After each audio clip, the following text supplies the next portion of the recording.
Channel को subscribe कर देना है, वीडियो को लाइक कर देना है, मीटर खींच के रखो। हम आगे आपके सामने एक और क्लास लेके बढ़िया मस्त शानदार जबरदस्त। ठीक है, दुनिया में इतना कोई भी आदमी गरीब नहीं होता जो आने वाले कल को सुधार सकता है, और दुनिया में कोई भी अमीर व्यक्ति नहीं है जो अपने बीते हुए कल को खरीद सकता है। इसलिए बेटा मेहनत करो, मस्त बढ़िया पढ़ाई करो, और मैं तो आपको जब तक मेरे पास आते रहो डांटते रहूंगा हमेशा। ठीक है, चलो आगे बढ़ते हैं। अपन पढ़ रहे हैं मध्य प्रदेश के यहाँ पे अभ्यारण्य के बारे में बात कर रहे हैं। ठीक है, मध्य प्रदेश के अभ्यारण्य पढ़ेंगे तो सबसे पहले यहाँ पे स्टार्ट करेंगे अपन मुरैना के चंबल अभ्यारण्य से। तो 2020 में 20 के बाद इसे प्रधानमंत्री नरेंद्र मोदी जी ने चंबल अभ्यारण्य को इको सेंसिटिव घोषित किया गया है। चंबल अभ्यारण्य को इको सेंसिटिव अभ्यारण्य घोषित किया गया। यहाँ पे डॉल्फिन नोज को सुरक्षा प्रदान की गई है, और जो घड़ियाल है उनको सुरक्षा प्रदान की गई है। ठीक है, इसके अलावा यहाँ पे कछुओं की दुर्लभ प्रजाति पाई जाती है, उनको भी यहाँ पे सुरक्षा प्रदान की गई। 3 प्रकार के हैं। ठीक है, इसके बाद आगे हम चलते हैं। यहाँ पे आपका अगला हो जाएगा ग्वालियर में यहाँ पे घाटी गांव अभ्यारण्य। इस घाटी गांव अभ्यारण्य के अंतर्गत सोन चिड़िया को सुरक्षा प्रदान की गई है। सोन चिड़िया जो होती है वो दाने चुगने आती है, उसे सुरक्षा दी गई है इसके अंतर्गत। इसके अलावा हो जाएगा दूसरा यहाँ पे अभ्यारण्य आपका महादेव अभ्यारण्य है। दूसरा हो जाएगा महादेव अभ्यारण्य, और श्योपुर में हो जाएगा माधवराव सिंधिया अभ्यारण्य। श्योपुर में हो जाएगा माधवराव सिंधिया अभ्यारण्य। गुना जिले में राघवगढ़ अभ्यारण्य, गुना जिले में हो जाएगा राघवगढ़ का अभ्यारण्य, और यहाँ पे राघवगढ़ का किला भी है। ठीक है, इसके बाद आपका राजगढ़ में हो जाएगा, राजगढ़ में नरसिंहगढ़ अभ्यारण्य है। इसे कहा जाता है मोरों का स्वर्ग। मोरों का कहा जाता है, इसे स्वर्ग कहा जाता है, मोरों का स्वर्ग कहा जाता है। ये शैलाश्रय पर आधारित है। ये वाला जो अभ्यारण्य है वो किसके ऊपर आधारित है? शैलाश्रय के ऊपर आधारित है, शेरों के ऊपर, ये चट्टानों से ऊपर आधारित है। अगला हो जाएगा आपका सागर जिले में डॉक्टर भीमराव अंबेडकर है, सागर जिले में, जबकि डॉक्टर भीमराव अंबेडकर का जन्म हुआ था इंदौर जिले की महू तहसील में। ठीक है, महू का नया नाम कर दिया गया है अंबेडकर नगर। इसके बाद अगला हो जाएगा नोरादेही अभ्यारण्य, मध्य प्रदेश का सबसे बड़ा अभ्यारण्य है, और यहाँ पे प्राकृतिक रूप से भेड़िया को सुरक्षा प्रदान की जाएगी। प्राकृतिक रूप से भेड़िया को और नीलगाय को भी सुरक्षा दी गई है इसके अंतर्गत। अगला हो जाएगा आपका यहाँ पे ओरछा, आपका निवाड़ी में हो जाएगा ओरछा अभ्यारण्य, और इसे क्या कहा जाता है? पक्षी अभ्यारण्य कहा जाता है। क्या कहा जाता है? पक्षी अभ्यारण्य कहा जाता है। केन अभ्यारण्य हो जाएगा, केन अभ्यारण्य जो आपका छतरपुर और पन्ना में है, इसमें घड़ियाल को सुरक्षा दी गई है। घड़ियाल मतलब एक मगर की प्रजाति है, प्रजाति उसे सुरक्षा प्रदान की गई है आपको केन अभ्यारण्य में। दूसरा केवल पन्ना में हो जाएगा गंगो अभ्यारण्य, सीधी में हो जाएगा बगरा और डुबरी अभ्यारण्य। शहडोल और सीधी जिले में, दोनों में साथ में मिलेगा आपको यहाँ पे सोन, और इसी में दुर्लभ प्रजाति के कछुओं को सुरक्षा दी गई है। दुर्लभ प्रजाति के जो कछुए आते हैं वो किसमें पाए जाते हैं? सोन में। पनपट्टा जो हो जाएगा ये शहडोल में एग्जाम में आया था, उमरिया लेकर किया गया है। प्रोजेक्ट टाइगर योजना में शामिल किया है। किसे? आपका रानी दुर्गावती अभ्यारण्य जबलपुर में। आपका पहले इसको जबलपुर में पढ़ते थे, अभी ये कहाँ पे हो गया आपका? दमोह में। इसके बाद अगला हो जाएगा मंडला में फेन अभ्यारण्य है। इसके बाद अगला हो जाएगा राजा दलपत शाह, ये एग्जाम में पूछा जा चुका है, कांस्टेबल एग्जाम में आया था। मध्य प्रदेश का सबसे नवीनतम अभ्यारण्य पढ़ने को मिलेगा आपको कर्मजिरी, जो कहां पर है? सिवनी और छिंदवाड़ा दोनों जिलों के मध्य पड़ता है। ये बना था आपका 2022 में बना था, और इसका जो भौगोलिक क्षेत्रफल है वो है 14.10 वर्ग किलोमीटर, और ये मध्य प्रदेश और महाराष्ट्र के मध्य आता है। मध्य प्रदेश में भी इसका हिस्सा और महाराष्ट्र में भी है। इसके अलावा एक और अभ्यारण्य यहाँ पे आप पढ़ सकते हो, पेंच।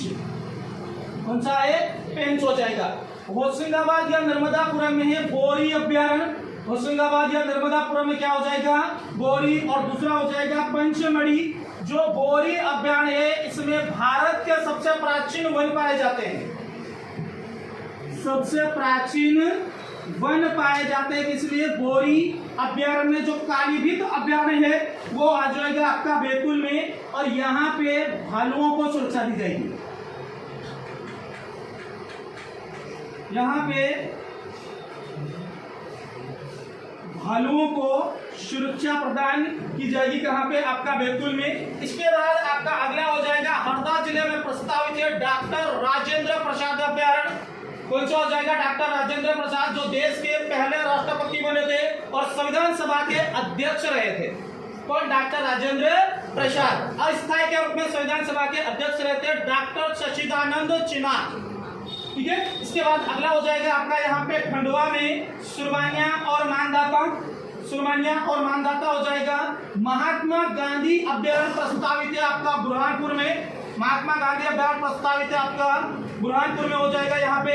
इसके बाद आपका अगला हो जाएगा इंदौर में राला मंडल है, जो राज्य का कैसा हो जाएगा? सबसे छोटा अभ्यारण्य हो जाएगा, जिसका क्षेत्रफल है 2.34 वर्ग किलोमीटर। देवी अहिल्याबाई प्रस्तावित है, जो देवी अहिल्याबाई प्रस्तावित है ये आपका इंदौर और खरगोन के मध्य बनेगा। इंदौर और खरगोन तक फैला रहेगा, तो इसलिए ये बड़ा अभ्यारण्य रहेगा। इसके बाद दूसरा हो जाएगा शिरपुर पक्षी विहार है, ये है ना, शिरपुर पक्षी विहार है, यहाँ पे हो जाएगा। ये भी कहाँ पर है? इंदौर में। अलीराजपुर में हो जाएगा कठीवाड़ा, और झाबुआ में है मयूर, आपका मयूर। दोनों में यहाँ पे मोर को ही सुरक्षा प्रदान की गई। किसको सुरक्षा दी गई है? मोर को। इसके बाद अगला हो जाएगा आपका यहाँ पे आगर मालवा में हो जाएगा गो अभ्यारण्य। इसे कामधेनु कहा जाता है। इसे क्या कहा जाता है? कामधेनु अभ्यारण्य भी कहा जाता है। और ये देश का पहला अभ्यारण्य है जिसमें गायों को सुरक्षा प्रदान की गई है। देश का पहला है जिसमें गायों को सुरक्षा प्रदान की गई है। मंदसौर जिले में हो जाएगा गांधी सागर अभ्यारण्य। मंदसौर जिले में है गांधी सागर, इसमें भी नील गाय को सुरक्षा दी गई है। नील गाय को सुरक्षा दी गई। इसी के अंदर एक मंदिर है चतुर्भुज नाथ मंदिर करके, वो कहाँ पे पड़ता है? आपका गांधी सागर अभ्यारण्य के बीच में पड़ता है। ठीक है। अब यहाँ पे हो चुका, अपना पढ़ चुके अपन, आगे बढ़ते हैं। अगला हो जाएगा यहाँ पे धार जिले में सरदारपुर अभ्यारण्य है। धार जिले में हो जाएगा सरदारपुर अभ्यारण्य है। और आपका रतलाम में कौन सा है? सेलाना। तो जो सरदारपुर और सेलाना में आपका यहाँ पे खरमोर पक्षी को सुरक्षा दी गई है, इसीलिए ये क्या हो जाएगा? सबसे ज्यादा प्रसिद्ध है। दूसरा हो जाएगा सरदारपुर में दुधराज पक्षी है, ये मध्य प्रदेश का कैसा है? राजकीय पक्षी है। कैसा पक्षी है? राजकीय पक्षी हो जाएगा ये मध्य प्रदेश का। इसके बाद अगला हो जाएगा देवास और सीहोर में आता है आपका ये हो जाएगा खेवनी अभ्यारण्य। ठीक है। कौन सा हो जाएगा? खेवनी। और इस अभ्यारण्य के अंतर्गत बीच में एक नदी बहती है, उस नदी का नाम है बाणगंगा। बाणगंगा नदी बहती है, यह फैक्ट आया हुआ एग्जाम में। सीहोर में सरदार वल्लभ भाई पटेल अभ्यारण्य, ये कैसा है? प्रस्तावित है। ये कैसा है? प्रस्तावित अभ्यारण्य हो जाएगा।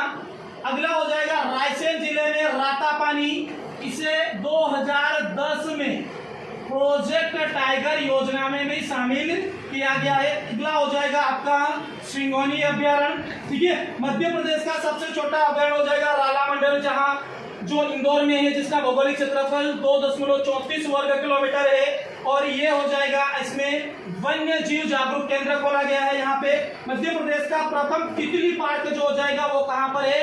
रायसेन जिले में। मध्य प्रदेश का दूसरा गो अभ्यारण्य प्रस्तावित है सतना में। गो अभ्यारण्य ये दूसरा हो जाएगा ना। दूसरा गो अभ्यारण्य प्रस्तावित है आपका कहां पर?